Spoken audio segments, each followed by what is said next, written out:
Agombo wacho ni gimomiyo ok entiere gimoro ni hereditary poverty. Gimosekelo hereditary poverty kuom sana en gimineno ni. Nikech agombo ni ka janyuol ne pod nigi teko to tim patne to wena thuolo moro taseo. Koro sama koro teko ne rumo cha tabro timo gigi kambe abuonjo iwinjo.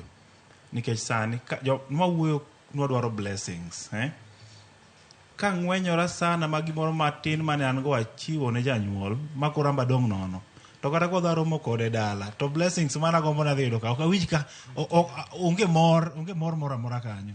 Koro pod achung' e tienda kawacho ni konyo janyuol is very important. To ok ber kobedo ni en gima ochuno. Adasumo paro moro ni wagol gini e pach jonyuol ni wa invest kuom nyithindwa mondo mi wa reap from them. Kendo ka jonyuol osegolo paro ni ma jonyuol wacho ni an ateri e skul adana puonji mondo iyud thuolo mar chung' kendi. Onge janyuol moro amora by the way mamor ka nyathine obedo janjore nikech seche moko onge gimoro e lwete. Jonyuol te mor ka gineno ka nyithindgi dongo kendo gidhi maber, gimbe inyalo kwan gi ni ji e familia kata e anyuola.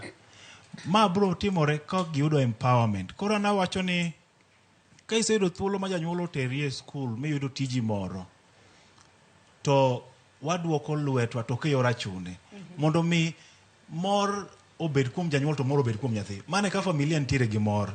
To ka nyathi is not happy, owinjo ka ong'wenyore to the extent ma he or she cannot go any further.